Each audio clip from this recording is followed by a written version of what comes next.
Hello everyone, welcome back to the stream. I hope you guys are having a good time zone. Let me fix my audio again.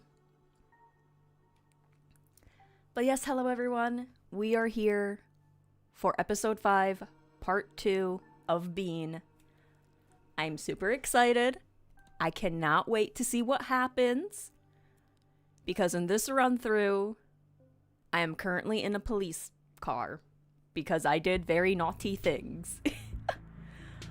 Oh, but how are we doing, guys? How are we doing?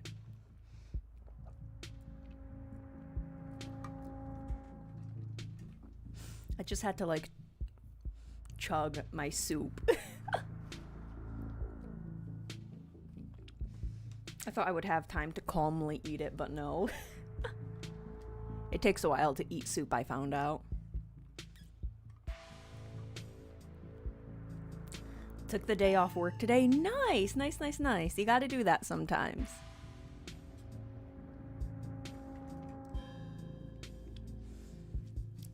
Gotta take care of yourself, and sometimes that means taking days off of work. Hello, Luis. Welcome on in. I hope you're having a good time zone. Can't wait to watch you play this episode. Same. Same. And if part 2 is pretty short, I will probably do Bacon's part 2 tonight too. But it all depends on how long part 2 is. Because I'm pretty sure they said this episode was supposed to be the longest by far. So I don't know. But we will find out. Because Bean and Bacon, they're going to start off differently. What kind of soup tonight? White chicken chili. Very good. Very good. But yeah, for Bean, I'm in custody. And then for Bacon, I'm going to the farm with Miles to find that guy. And then Cake is going to be really interesting because I'm romancing Kanika. So for episode 5 of Cake, I'm going to do I'll probably do the whole spiel of episode 1 until current, just to see if I can see Kanika. But also, as Cake, I didn't drink that tea. So, it's going to be very interesting. I don't know how, but Cake's run-through is, like, really fun. I'm just being a menace in that run-through, to be honest. But there's gonna be so many things. Oh my god. I am super excited, and I cannot wait to see what part 2 brings us. I'm gonna take more sip.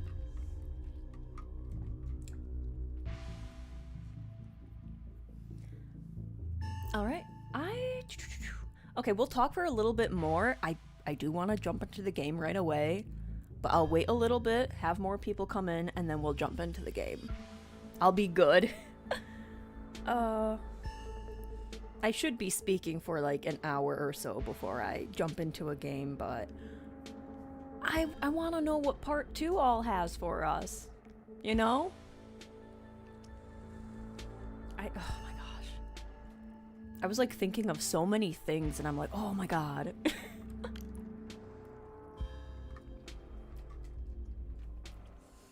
I am excited. I am scared of who is going to die tonight. Because someone is going to die tonight, I can feel it.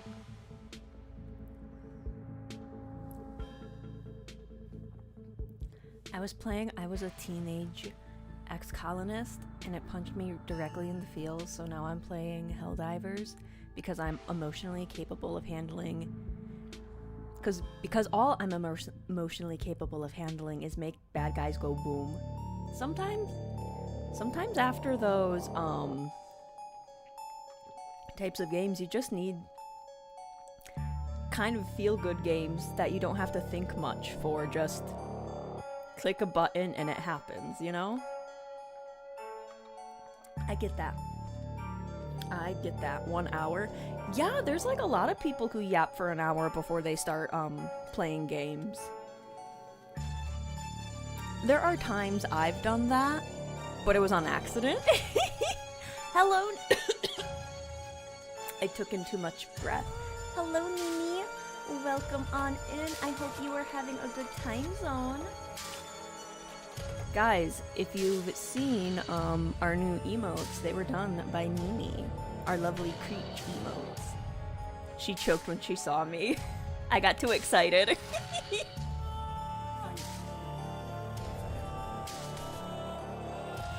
I'm thinking of picking up Clover Pit for the same reason.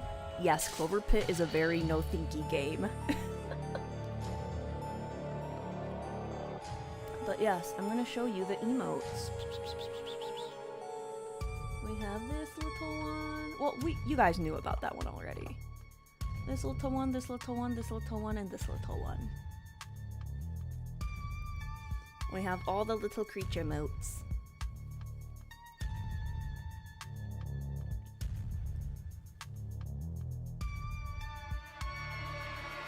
Is the music loud? I know my volume is a bit low, but that's because I'm not facing my mic the correct way.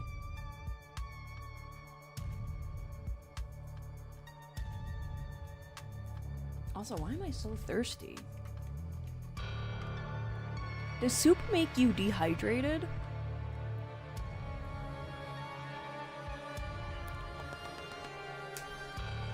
It's an appropriate level to me. Okay, okay. Good, good. I was trying to clip some shorts from the last Scarlet Hollow episode, and I feel like my mic was super high up there, and I'm like, oh no. They say you need to touch the yellow, and I was touching the yellow, but I might have been touching the yellow too hard. I don't know.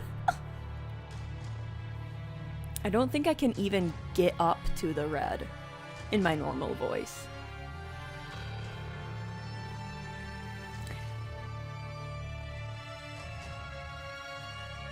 Sounds like the music's really loud. I'm gonna move the song elsewhere. But yes, oh my god, I'm so excited. What mic do you have? I have a Audio-Technica AT2020. I got it to try to land some voice acting roles, but also I wanted a better mic. And then I have my audio interface. Yeah, I got this specifically for voice acting. And it helps with streaming too. So there's that.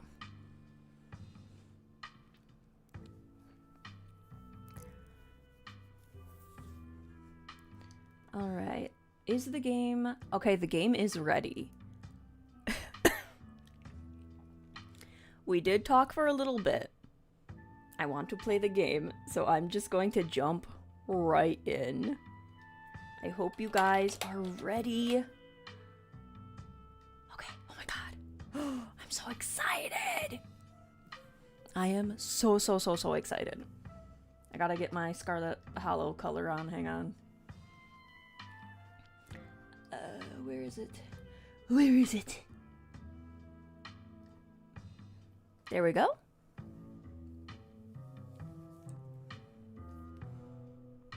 My hand. Yes, you must sacrifice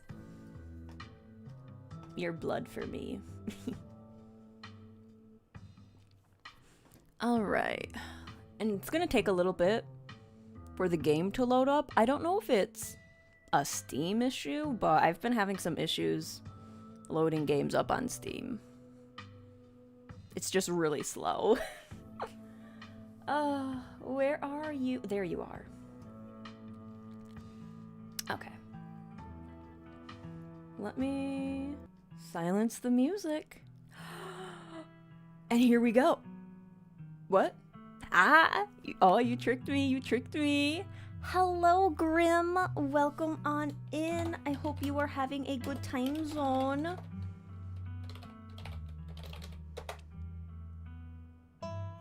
So many arty people are coming in here. Go check out Nini. Go check out Grim. They're good artists. Go check them out. Oh my god, I'm ready. Oh, I'm so ready.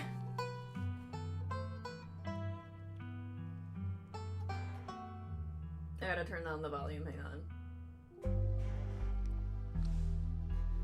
Yeah, absolutely. Gotta shout out all the friends. Oh my god.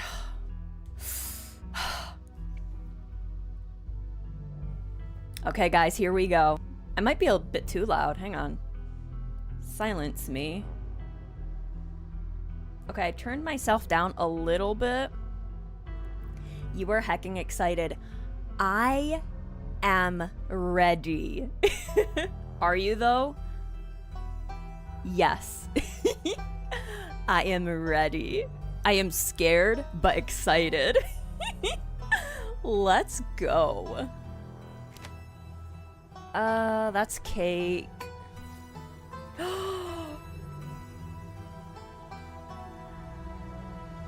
Here we go, guys. Here we go. We are in the police car because my cousin called the coppers on me. Because, you know, that's what you do when your cousin steals your girl, fucks everything up, you know, the huge. Hello, Torrent. Welcome on in. I hope you're having a good time zone. Good. Yeah, let me. Here I am! This is how you guys greet me. As the car pulls up to the farms, you feel it again. A tingling at the back of your skull, an urgency. Almost like a hand pressing you gently forward with the threat that it might become more forceful if you don't comply. It is one of those little stone thingies. Oh. Also, damn, this music. Ooh. Is this like a cello or a violin? I don't know what it is, but ooh. It is giving Southern Gothic.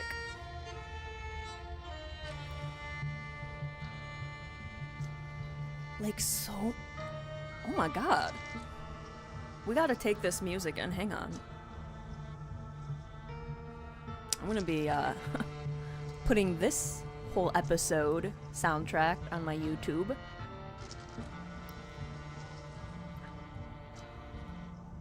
Sorry about that. Like so much crying. Crying that can only stop if you tend to it. There's another stone here, and it is refusing to let you ignore it. Deputy Franklin gets out of the car, leaving you in the back as he joins the assembled crowd. I wonder if I can, like, escape. Alright, Sheriff, what's the situation? I'll tell you what the damn situation is. That bastard Julius just got a hold of my boy, and he won't let him go. This is a kidnapping, and you fellas better get in there and shoot that rat bastard shit stain before I do it myself. How big is Julius? 'Cause Bo is a big boy.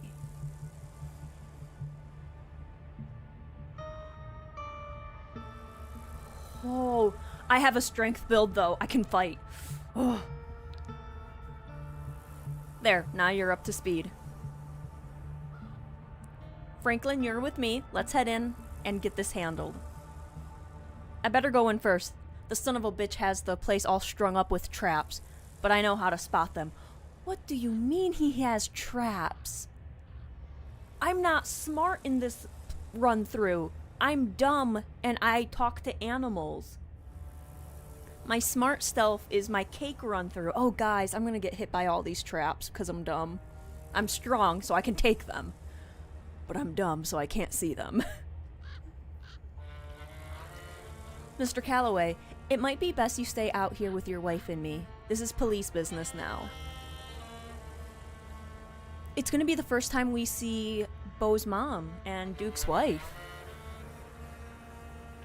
And as far as I can see it, it's family business and always has been. Whether or not you finally decided to get your sorry asses out here to finally do something about it. Irma. Okay, we got her name too. It's your fault he ever decided to take it on himself to go investigate what happened to Big Betty, all 'cause you didn't listen. Oh, Bo. That's right. So now you owe me. I'll bring up the rear if that makes you feel like big tough guys. But you can't stop me. Not while my boy's in trouble. Duke! Duke! Duke! I'm in the car! Get me out! I saved Duke. I saved Duke in episode 1. He needs to come open the door for me. We can go together and destroy them. He has a gun. I have my guns. On my arms. Alright, alright. I hear you. Your boy's in there. You want some peace of mind. I understand that. But don't you go making more problems than we already got. Do you hear me, Duke? Leave that gun with Irma. Fine, here. If something happens to me in there, you know how to use it. And you best use it. Please try to refrain from making threats of violence in front of officers of the law. Then you fellows better go in there and get my boy back. Duke, wait! Wait! Fuck. I bet you I'm gonna have the worst possible outcome because I am in the car.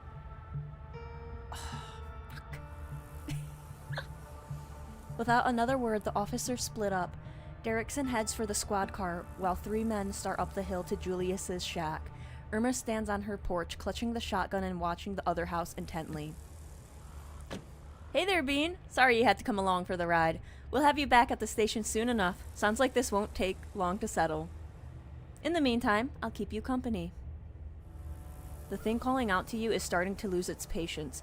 You need to find a way out of here before it gets angry. Fuck! Okay, hang on. Don't you think Duke might escalate things? Oh, I'd bet on it. But it's not me who makes the big decisions. Sheriff Hugby always has the final say. And I suppose Duke made a good point about those traps. He does know them better than any of us. Maybe he winds up more useful than not. At the very least, he won't be pissed at us when things don't go the way he wants.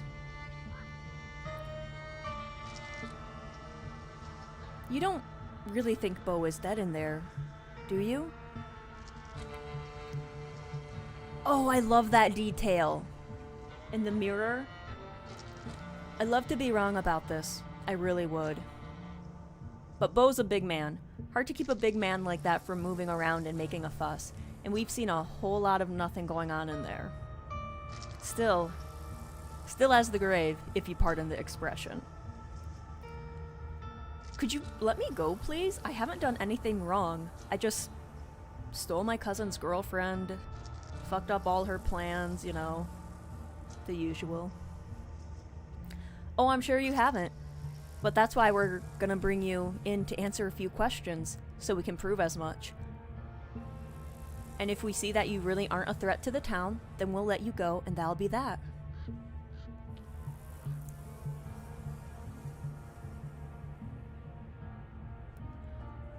Tabitha is the one who called them, but I don't think he knows.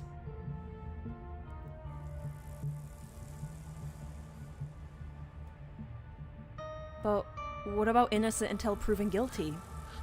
Is that how it goes? I'm joking, but of course, there's no way to know if you're innocent unless we ask you questions like you're guilty. Just basic police work.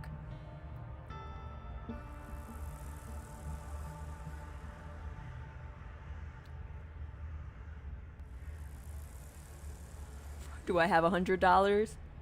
I'll give you $100 if you let me go right now. Is that a bribe? Not exactly behavior typical of the innocent, wouldn't you say? 100 isn't even that much nowadays. I won't throw away my good standing as an officer of the law for less than a week of groceries. There's a sound coming from the house on the hill, shouting, angry and panicked. A frantic voice crackles over the radio. See, I could have been in there. I could have been destroying people. Derrickson, man down. The sheriff is down.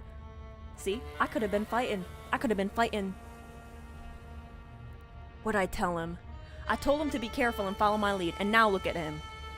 Mr. Calloway, if you could please clear the line and let Deputy Franklin give me a proper status report. Deputy, is he breathing?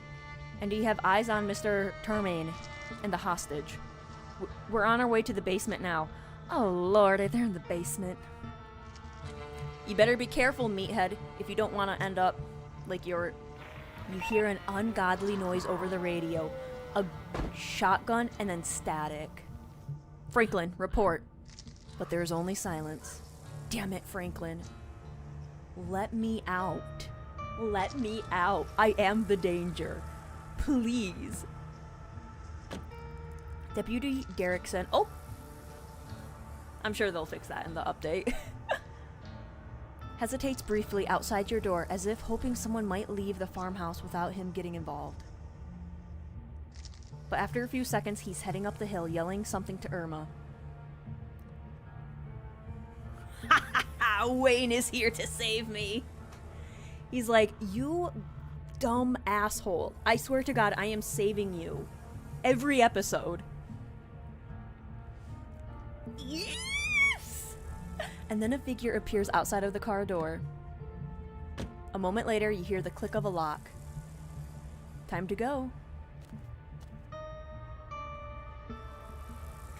You get out of the car, your body moving on instinct. Okay, so do you only have 2 shirts? Because I'm pretty sure this was not ripped when I talked to you back at the house.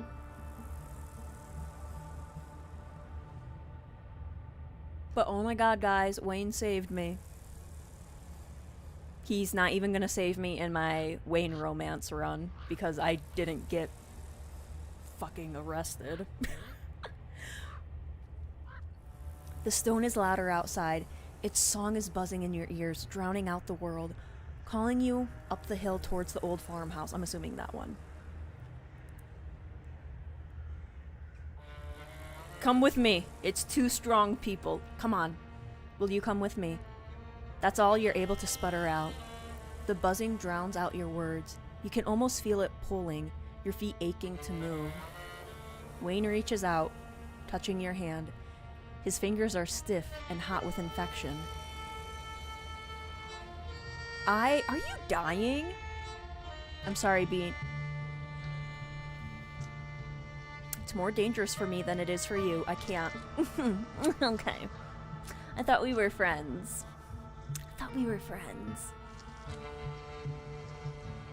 Also, stop touching my hand. This is not the run-through for that, sir. I really would have preferred if we could do all this together, but the witch started it early. I should have known she would.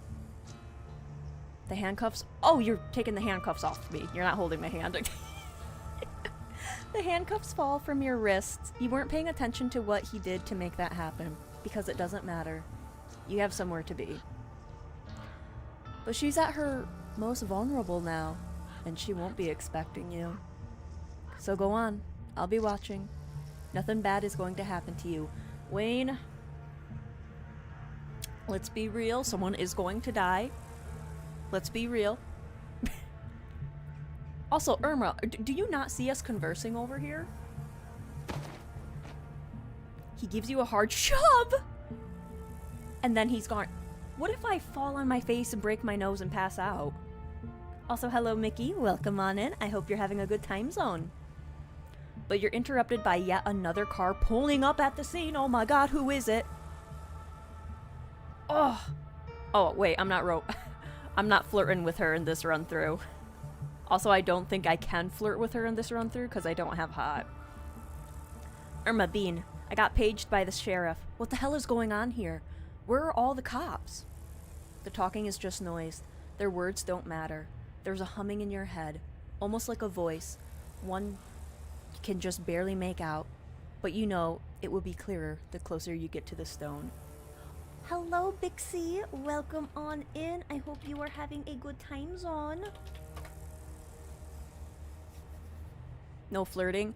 I don't have the hot trait, so I can't flirt with everyone. So I can't flirt with the MILFs in this file. I can flirt with them in my cake file, though. It's tragic, really. You start wandering towards the farmhouse at the top of the hill. Oh, come on. Where do you think you're going? But you continue forward. You barely even notice your hand slipping over the doorknob. And now you're inside.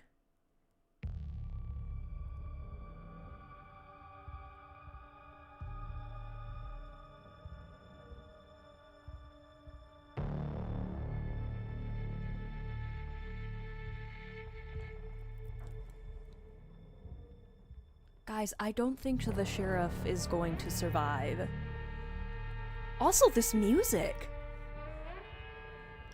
Vibin'. But I wonder if I wasn't in the police car, if I could have saved him.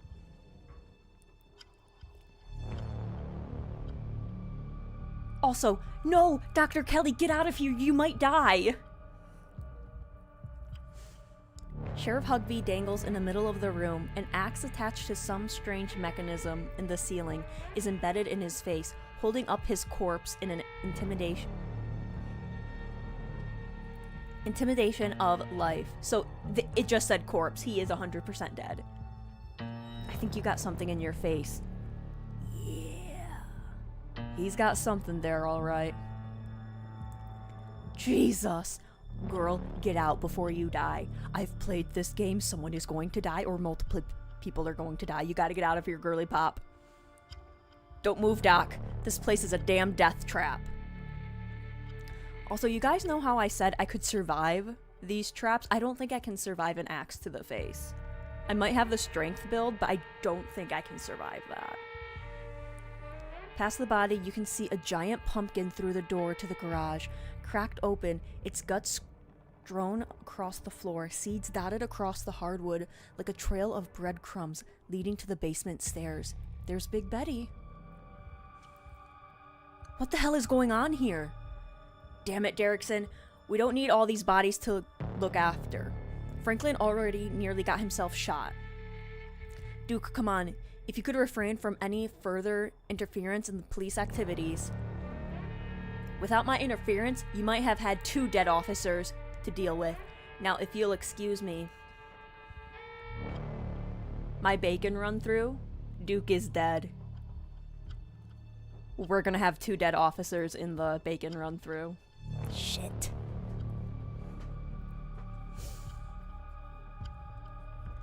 Unless I get there before them.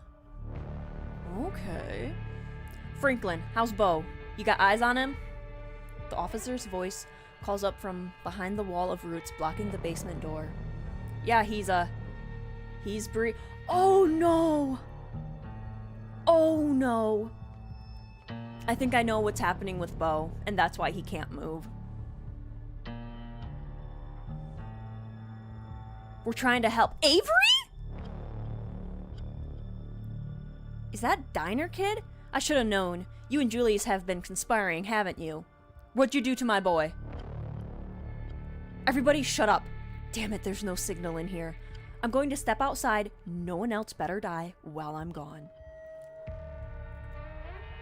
If what I think is correct, I don't think we can save Bo. The doctor pulls at the door, but a weave of fibrous tendrils hold it shut. Oh. It would seem that the same forces that let all of you in refuse to let anyone leave.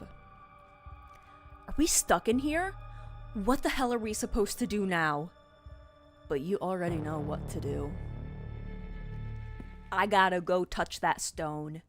You're vaguely aware that Officer Derrickson is trying to stop you, but he's too nervous to take a step. You reach the basement door and start to claw at the weird, fleshy vines blocking your way. They're strong, but they relent under your touch, welcoming you down below.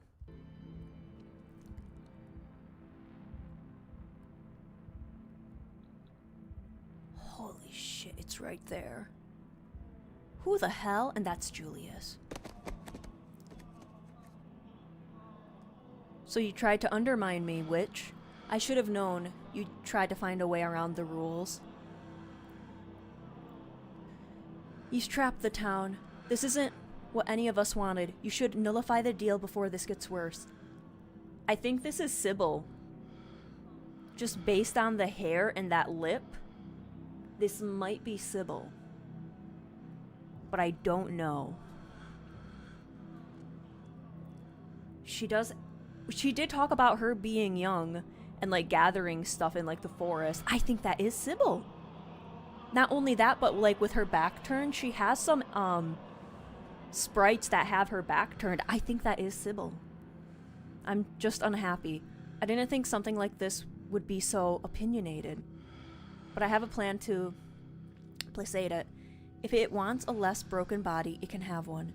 Then we'll see if it still feels cheated enough to hold a grudge.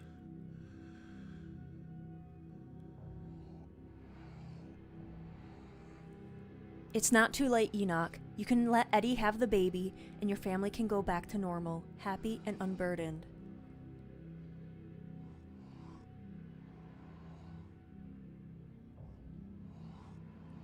This is, Andrew. I think that was his first name. But it was Charles' baby. I'll clean everything up. It can be like nothing ever happened.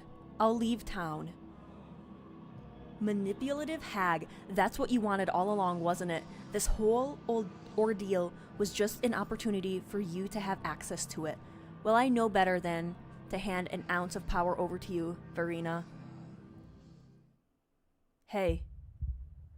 Did I just fall down the stairs? You're not dead, are you?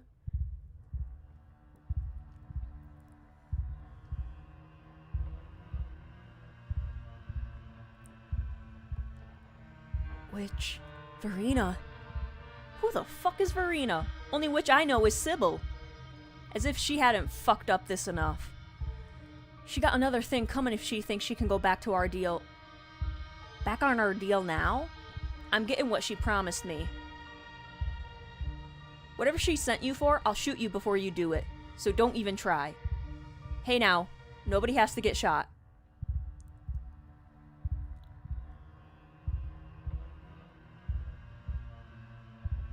I was right. Fuck.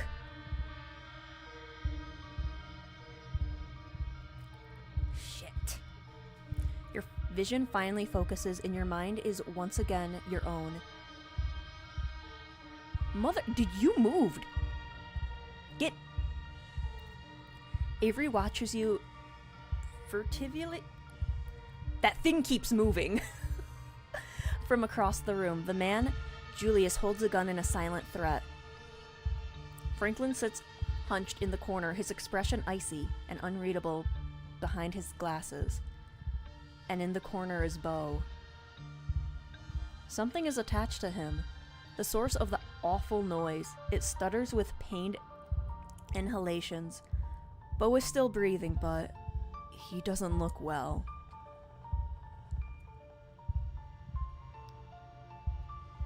You must have hit your head when you fell down the stairs. This can't be real. Beau is the largest man you've ever seen. How could this happen to him? Bean, we can't get to you. The door is sealed shut. That's fine. Stop moving! I love that they're adding like these animations in, but stop it, you thing.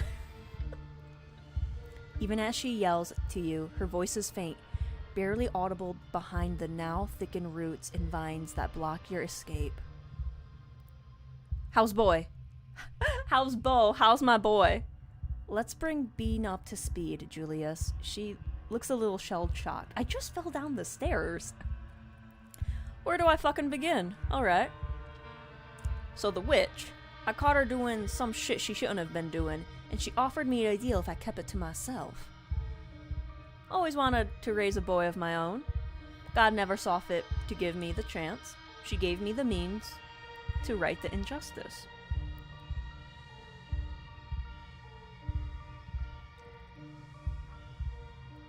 Stop moving!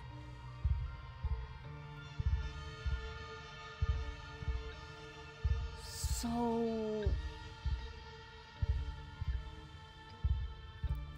Only it obviously didn't quite go the way it was supposed to. Calloway's interfered, just like always, made it so I had to hatch him earlier than he was ready, and he came out hungry. Too hungry for me to handle. I mean, he doesn't look hungry, he's just kind of laying there. He kept trying to get at me, so I had to hold up down here. Been stuck since fucking Wednesday night. Damn roots won't let me leave, and they've clogged up the drain, so I haven't been able to call that witch and get her to make things right. But I'm a man of preparedness. Figured I could wait it out until Bo here decided to trespass. Guess he lost a tussle with my boy, and the two of them wound up down here with me. And that about sums it up. I guess in the end it's only fair. A son for a son. No. No. And birth ain't ever pretty, is it? It's not like doing it the old-fashioned way is all sunshine and roses.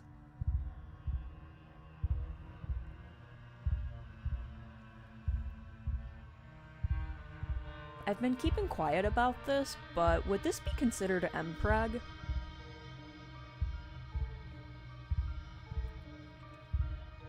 Just wondering. Just hope he winds up looking more like a person when he's done cooking. I don't give a shit about your story, Termaine. None of that is a reason to shoot a cop. I didn't even hit you, you fucking pussy. And it was self-defense. Castle doctrine. What in the hell are you talking about down there? What are you doing with my bow? Calm down, Calloway. We got this situation under control. Just let us talk it through. We do not have this under control.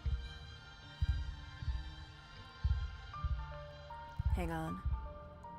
How did Bo lose a tussle against that thing? It must have not been playing fair. Can't say. Not sure what happened up there. But I'd argue God wasn't being fair when he handed that boy the shoulders of a pro football player when his daddy's about the size of a teacup poodle. God damn. But Irma is pretty big. Whatever it is my boy was going for him, all it did was put the two of them on even footing. Sounds fair enough to me. Listen clearly, you need something. You woke up talking about the witch. You want to know where she is? I can tell you how to find her. If none of you does anything stupid, then I'll tell you what I know. Sound fair? Oh. Oh god, it's speaking. The conversation is interrupted by Bo shifting uncomfortably as the creature lets out a gruntle moan. That's my boy. That's my boy. Enough of this bullshit. Somebody help me get this axe down. I'm not letting some damn tumor stop me. Are you sure, Duke? What if it triggers another trap or... There's a sound of something being torn free from wood, then hacking at the vine-like tendrils blocking the doorway. But no progress seems to be made. For every piece severed, another grows in its place. You want to bring the whole damn house down, Duke? A string of desperate curses from upstairs, but the axe doesn't stop swinging. Bo squirms with discomfort. The baby seems to be digging in deeper.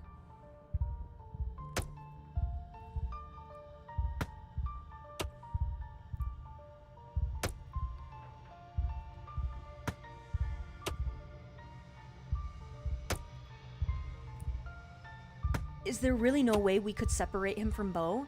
Maybe if we offered him something better? This ain't a debate. Shut up or I'll shut your mouth for you. I don't know, Julius.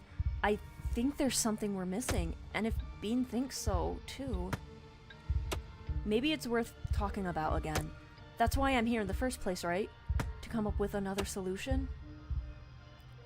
And you and I already decided this was best. That discussion was had and done with before anybody else ever showed up. How do you know it'll stop with Bo? It sounds like it was hunting you before it found him. What happens when it gets hungry again? I don't appreciate you trying to pick all this apart. Just sit there and stay quiet, and we won't have trouble, got it? It won't have time to go after you, Julius. You'll be in handcuffs as soon as I get the chance. Says the man who is not currently holding a gun. I'm the authority now. Best you act like it.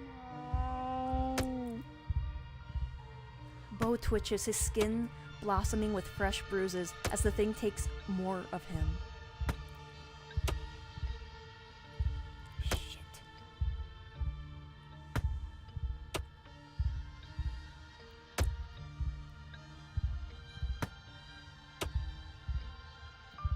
Maybe if we let Dr. Kelly in here, she can help. We might save Bo without killing your son thing. I don't know if Julius is the one you have to convince. The baby is pretty freaked out right now. It's been getting worse since everybody started coming in. It's trying to protect itself. That's right. My boy's got an excellent instinct for self-preservation. So as long as Duke is up there attacking all those bits of him, nobody is getting in or out. If you think about it, he's doing nothing but killing his own kid faster. Damn it, Julius, you smug piece of shit! The sounds of the falling axe hasten their pace.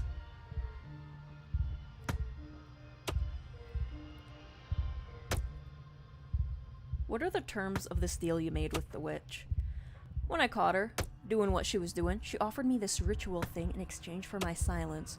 Offered it right away, like she could just see right through me, knew exactly what I wanted most. I suppose what she didn't know was I'm not the kind of man who'd turn somebody in anyway. Her business was her business. She didn't have to bother giving me some recipe to cook a boy from dirt, blood, and pumpkin seeds, but I took it anyway. Then I just sat on it for a while, till a moment of weakness. What was the ritual? Did you do something to Duke's pumpkin? It wasn't his damn pumpkin. It was on my property, and the only reason it got so big as it was is because I fed it my own blood every night since the day it was planted, bleeding on the dirt like some kind of Satan worshiper. If that didn't make it mine, I don't know what else does. God knows I felt crazy doing it though. But I'm not proud to say my judgment was a bit clouded. I was in a bad way. The thought of bringing a boy into the world was just about the only thing that made me feel like I should stick around. Not that any of you need to know about all that. Only serves as explanation as to why I trusted her in the first place. Look!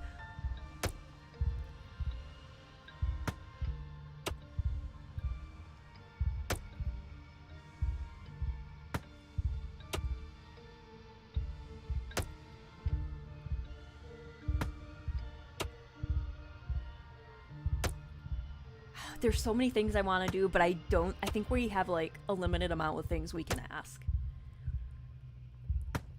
What kind of man lets another man make his sacrifices for him? The hell would you know about being a man? Grow a pair, then tell me how you feel. When I am bacon, I am going to fight you because I will have a pair.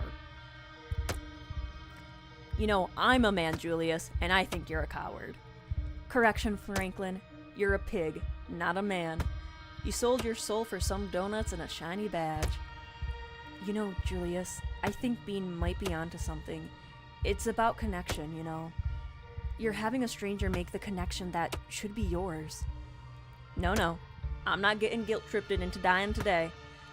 This is my one chance for things to go right in my life. Everybody else got their chances already. Don't I deserve mine? I came this far. Don't I deserve to see my boy open his eyes for the first time? The thing under Bo's skin shift, writhing in an intimidation of clenching muscle.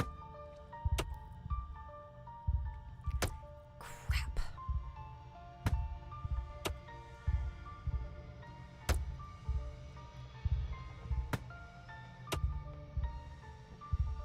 Did the witch tell you how to take care of this thing once it's done? It's meant to be a kid when it's done. Other people seem to figure out how to raise those all the time. Don't need her giving me parenting tips. Most babies don't eat people alive, Julius. This doesn't seem that unusual to me, actually. Isn't this kind of what babies do to their mothers? It's not like they're eating takeout in there for 9 months, you know.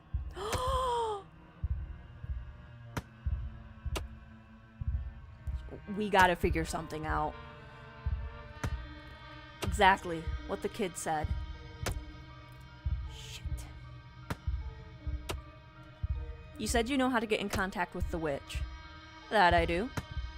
This all sounds ridiculous to say out loud, but you know about her. So you better believe me. I'd use this faucet here, fill up a Pepsi bottle or whatever I got on hand, put a little note in there, and she'd make her answer known. It's fed by natural spring water. That's her preferred method of communication, like her internet, I suppose. But as you can see, it is currently out of order. I tried earlier, but my boy's got his, meat all in there. We won't be getting a drop of it until he's calmed down. Bo seems in a bad way. His eyes are glazed, his jaw slacked, except where the roots of the childlike thing are holding it in place. His body can't take much more. Shoot. Shouldn't you be concerned that Duke is trying to get down here? You know he's going to kill it if he does. He won't get through. My boy will make sure of it. He might be a little thing, but as you can see, that doesn't mean he can't protect himself. Julius, dude, we gotta do something. Bo's in a lot of pain. This can't be what was supposed to happen.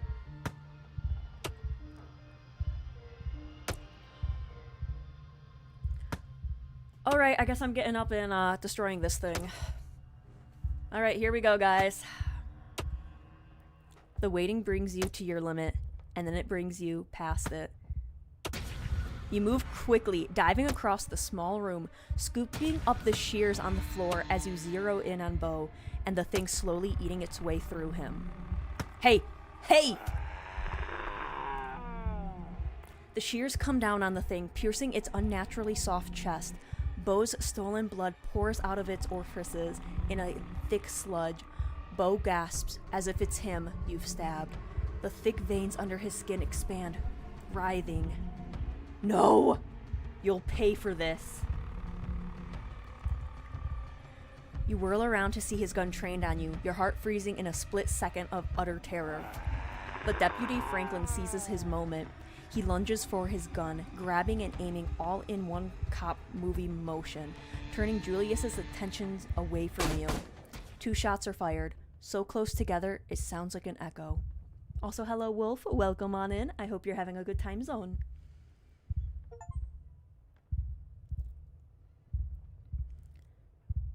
Destroy something horrible before it can be born.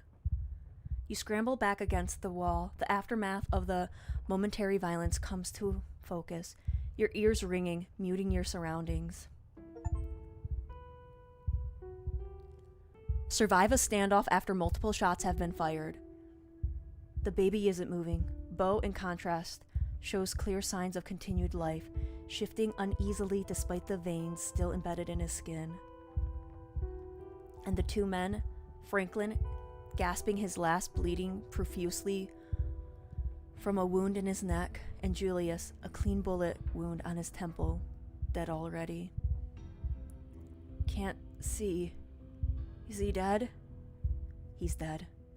Did I save anyone? Yes, officer, you saved me. Thank you.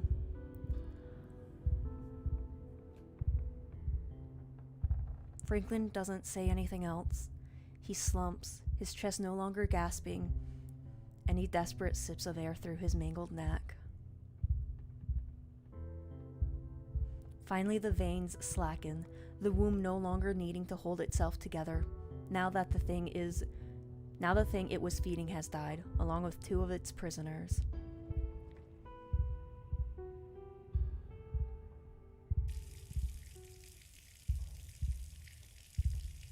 The faucet in the corner of the room, finally unclogged, bursts to life and water pours out onto the dirt floor, mixing with flesh, blood, and tissue into the carnal house slurry. Daddy? It's really dead. Julius and Franklin. They're both dead. And Bo. God, I don't think he's gonna be okay. Jesus. I was supposed to help. Your hands are wet. The water is spreading, pooling around you. making the floor slippery with mud. Thank you for the 20 stream streak, Wolf. Thank you. Someone finally trusted me enough to ask for help. And this is what happened? What if we can't save Bo? Then it's another person that I accidentally killed this episode. Listen, I've been killing many people. But I feel like I should have been able to do something with my strength build? Why did they have to die? I was supposed to help, and they died. Even the baby, it didn't know what it was doing. It didn't know it was hurting him. Okay, now you're making me feel bad, Avery. I had to do something. Who we playing as? Yep, we're playing as Bean.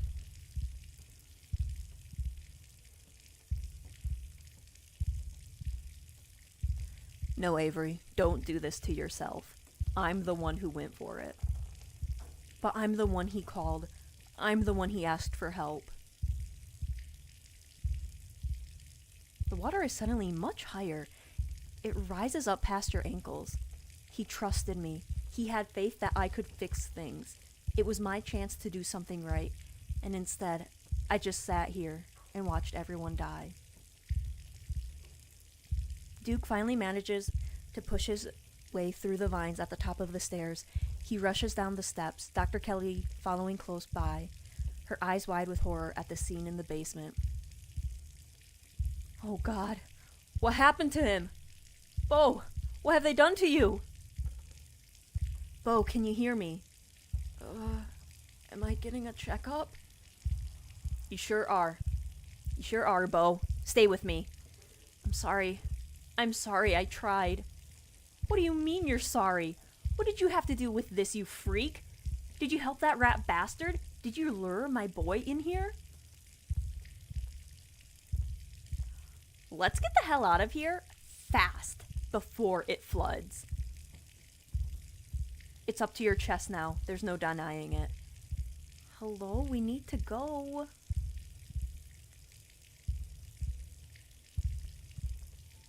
Oh my God, I'm hallucinating, I think. No one notices other than you. But it doesn't matter. Your thoughts are swallowed by the flood. It's the stone. Oh, I finished episode 5. So yes, we will be doing part 2 of Bacon. You feel like you're choking. There's water in your lungs, or there should be. Your ears are filled with the sound of a rushing current. It's cold and dark, and there are people screaming somewhere. Look at that cursor, it's an eye!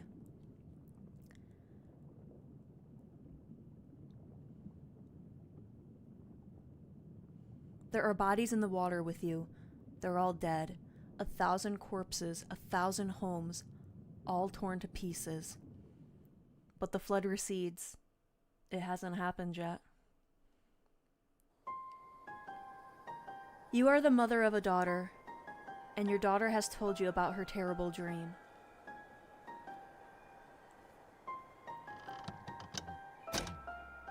It's going to kill everyone. You are not the one who had the vision. Not yet. It has only been described to you by the daughter you have been teaching, as your mother taught you.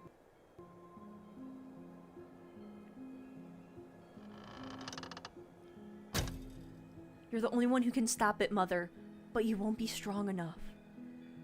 Her words are heavy.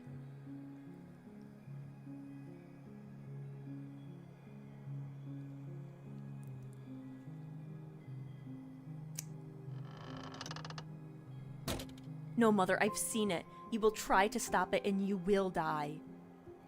But there's another path. Take my power. I give it willingly.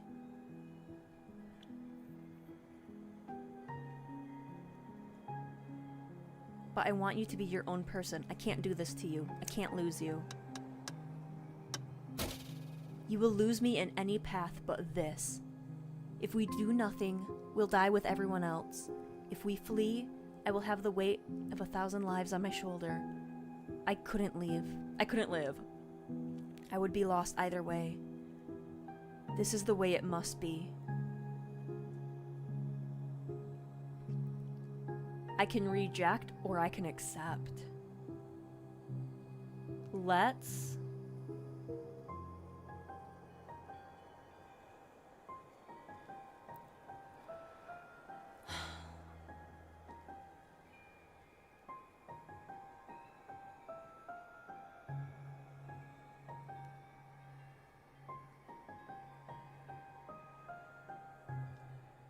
You deny your daughter.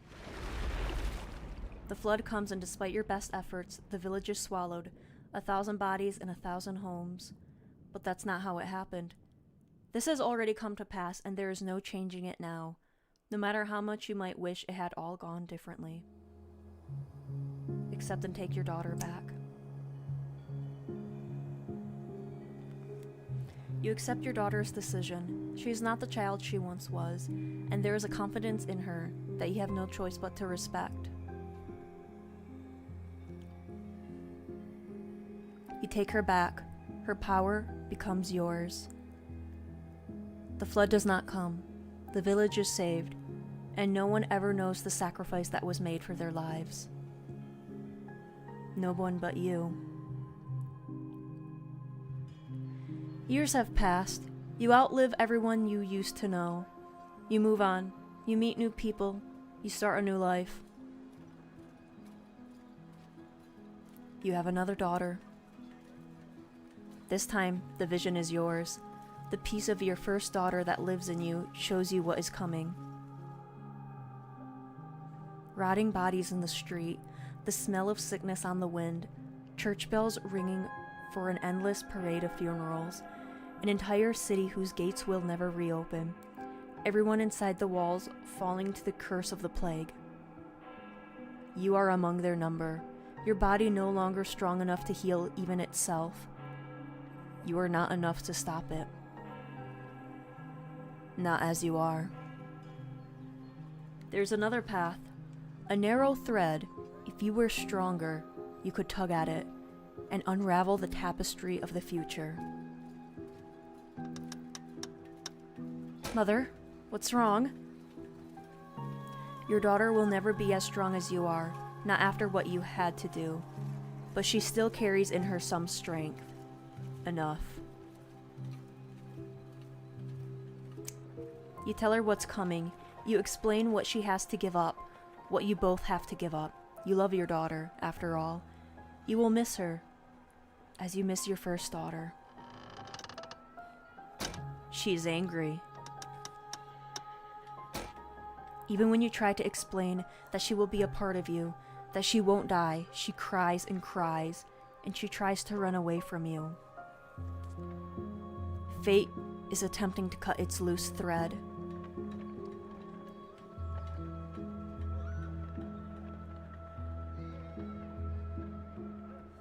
Your daughter leaves you. You resign yourself to the future. She is one of the first to die. The streets flood with disease, and the bodies are buried, then burned, then left in heaps on the streets, until no one is left to remember any of their names. But that's not how it happened. The entire city rests on this decision. Stop her from leaving. You do not let your daughter run from you. No plague comes. The city never knows that it would have been a ruin. But there is an unhappiness in you. She didn't understand, and what you took of her is anger, confused, restless. You will have to carry that with you. It is part of the burden of what you are. Though no one knows the depths of what you have done, over the years, you have not escaped notice. You find yourself in a capital, in a place whose name has changed too many times to count. A war is brewing. The eye of those who hold fate in their hands are on you, their lips asking which thread to pull and which to cut. and the tapestry is once again revealed to you. The war rages and it never stops raging, bleeding that spans generations, children born to die, decades of pain that leave a raw wound on the world. Or it ends before it begins. The few die for the sake of the many. You can guide powerful hands to crush those that need crushing, if only you have more power of your own. You call your daughter to you. You raise them differently these days. The disquiet left by the reluctant daughter taught you a permanent lesson. They don't need convincing anymore. They're ready to return to you whenever you need them.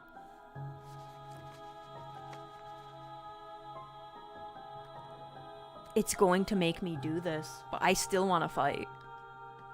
You have a change of heart. It has to end sometime. You let her go. Hundreds of thousands suffer, countless lives are cut short. Your daughter is among them, even in her privileged place by your side. The war reaches her, and the both of you burn along with everyone else. You saved her for nothing. But of course, that's not how it happened. Take her back and stop the war before it starts. This daughter joins her sisters easily, as she has been trained to do. You are the only one who will remember her sacrifice and her name. Oh!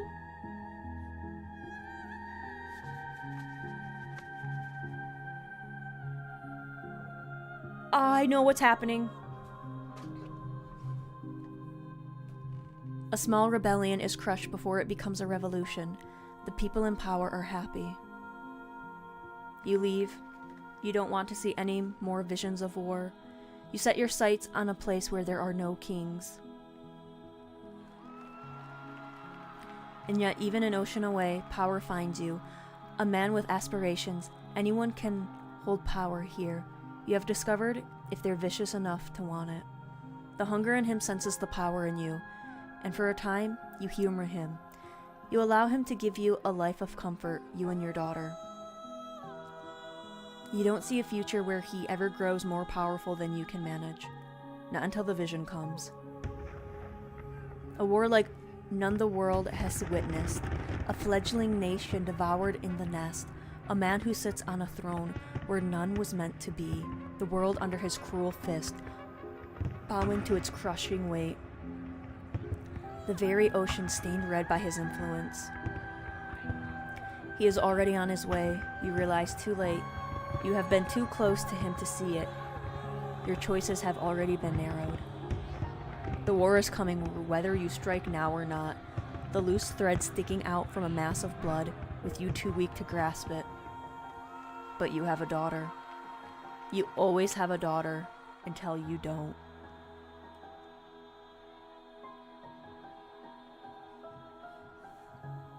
I still want to fight it. She's looking at us.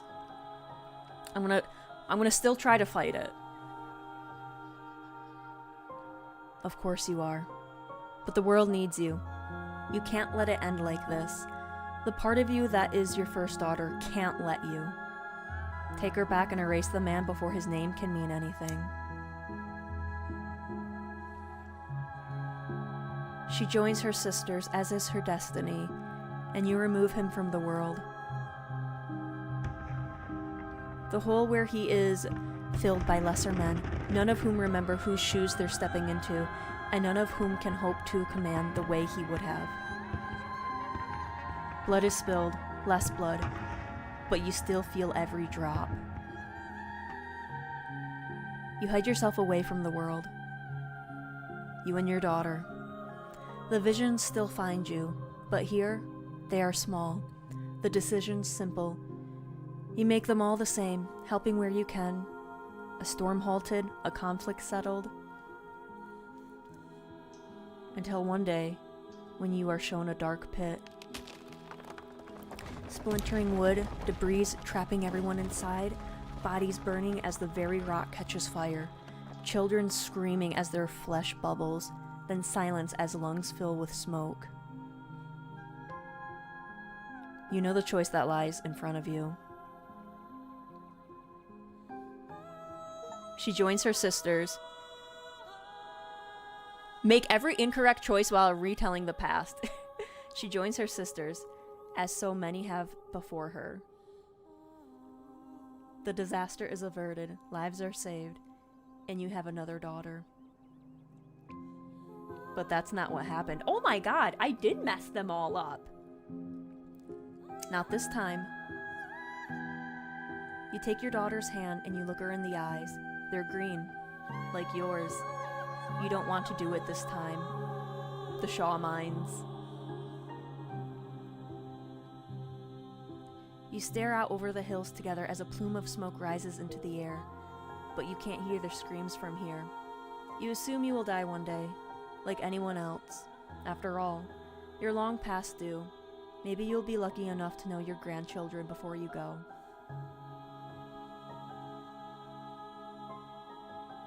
Enoch. I know that mustache. That has to be Enoch. Then the man comes, and with him a vision.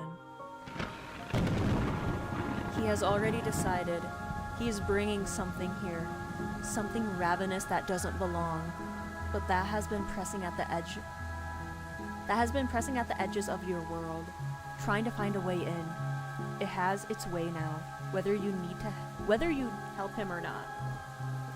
More of the thread you followed come into focus, and for the first time, you follow it beyond your death. Disaster after disaster, crisis after crisis, thousands of years of little cuts that you weren't there to mend. On and on it goes, longer than you can ever hope to follow. It's toil internal and incalculable. But there's a new thread too. If you are patient enough, if you are strong enough when the moment finally comes, if you do everything right, you can devour this thing that sits outside the world. And it will give you so much power that you will never have to take back a daughter again. You can fix as many things as you care to fix. Floods, plagues, wars, kings. You look into her green eyes, so much like yours. You can't, but you did.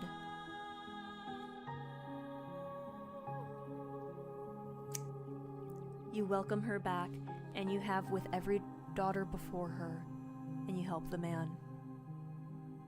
He is arrogant. He cheats the things from another world in every way he can. He wastes your time. There will have to be more daughters before the day comes that this will be over. But days and daughters come and go, and you are very patient. You have to be, if you're to stop the herd that would scar a world without you there to guide it.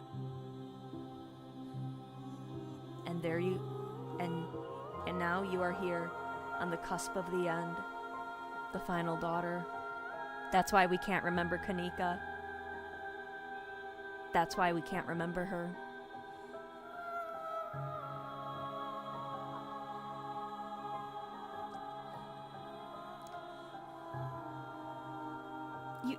What are you doing here? Are you real? No, it doesn't matter. I don't care if you're a dream or not. Well, I'm glad I get the chance to see you again. Before I go away. And before you say anything, I've already made my decision, so don't bother trying to talk me out of it.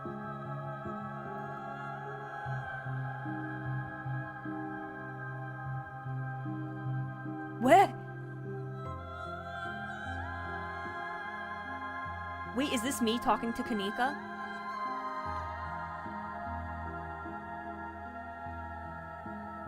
I forgot you. I can't believe it. All day, it's just like you didn't exist. That's okay. It's part of all of this. Soon enough, you can go back to forgetting and it'll be like this never happened. You won't even know to be upset about it. My cake character is going to bawl their eyes out at this scene.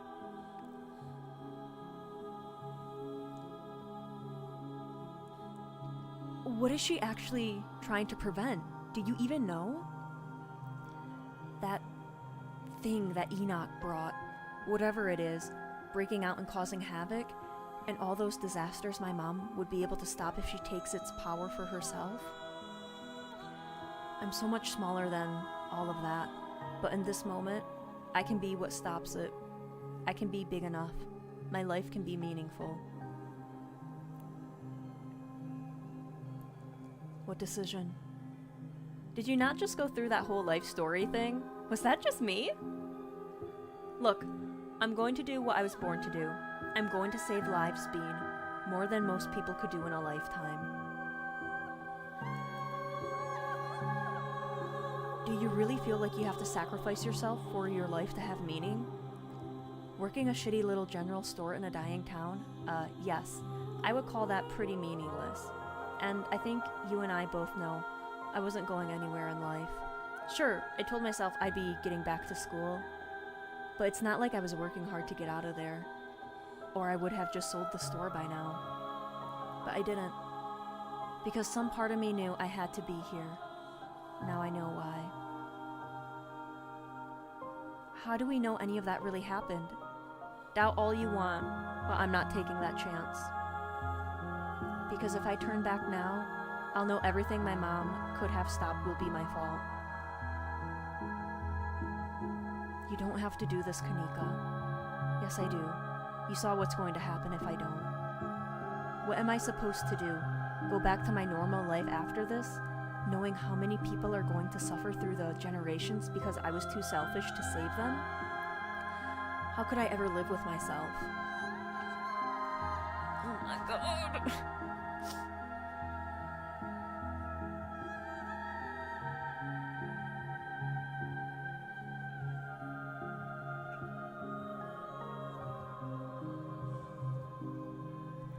So what? You're just going to throw your life away because someone else is asking you to? Why do you think yours is less important than anyone else's? I just know I'm in a position where I can make a difference, and this is how I can do that. And I'm just one person. We're not talking about trading one life for another. It's so much bigger than that. All of this is bigger than me. Honestly, the fact that I can have this kind of influence feels like an honor. I'm in the rare position to change the future, and I barely even have to do anything to make it happen.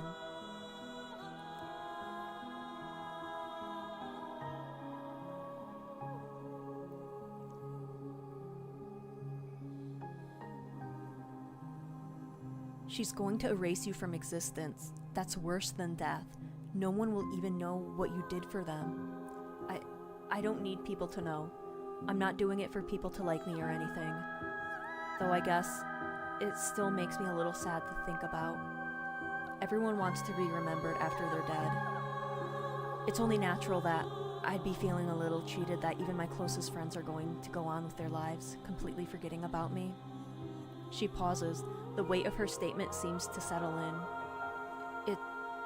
It's not really fair, though, is it? Doubt finally cracks through her certainty, and the witch's illusion cracks with it. Quiet, dear. There's no need to let Bean talk you in circles. You already know the right answer, remember? I don't know anymore. I need to think about it. Let me go. Bean, you have no idea what kind of danger you're putting yourself in being here. You think you're doing the right thing, but all you're doing is dooming countless lives, starting with yours. Tabitha, too. I'm sure you've noticed how stressed she's been. She carries an incredible weight on her shoulders, but she can finally be free if you let me do what needs to be done. Kanika can't save you on her own, but I can. I'm only able to tell you so much, but I tried to show you what I could. I'd hope you would be able to trust me by now, for your sake. This is the only way your story gets a happy ending.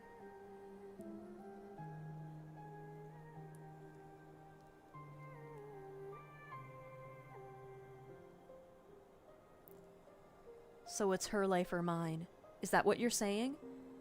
That is a very distinct possibility, yes. Though any harm visited on you won't come from me. You're in danger. I'm sure you can feel that. And I make a powerful ally. Believe me when I say I understand the burden that's been placed on you. Wayne is already going to take care of me. I don't need your help. Sybil flashes you a pitying look. You poor dear. Do you really feel like he's the only one you can turn to? You think I've been manipulating you? Yet that man somehow managed to earn your loyalty? Just because he's been so kind? Kindness is easy when you're free to lie. Truth is what's hard. I'm giving you the truth now. Why can't you be direct? Why all the mystery? Those are the rules. Every bargain has its rules. You call this truth? It's the closest I can get to, yes.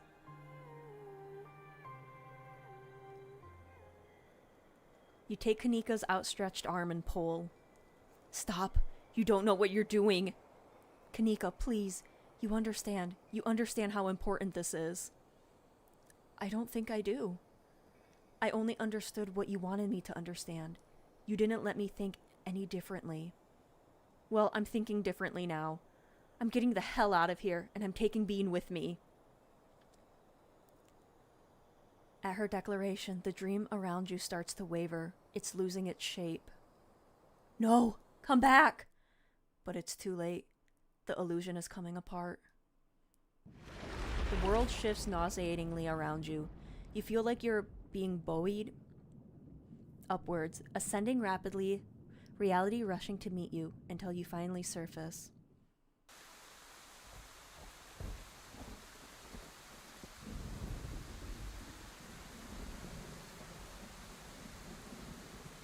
Where the hell are we? You're outside. It's raining. You have no idea where you are. Tulip? Genie?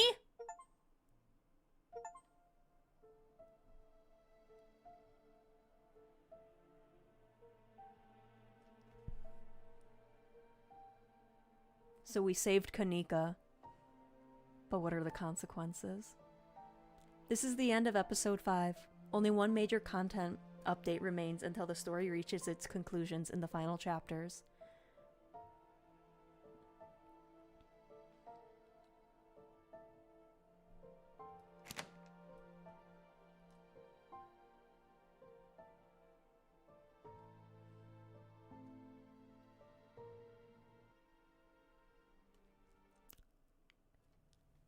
So we just finished episode 5 of Bean. So what did you think? Well, I had my inkling about Sybil and Kanika, but that like solidifies it, but I don't know what we did. But I will say we are going to do Bacon's part 2 right now.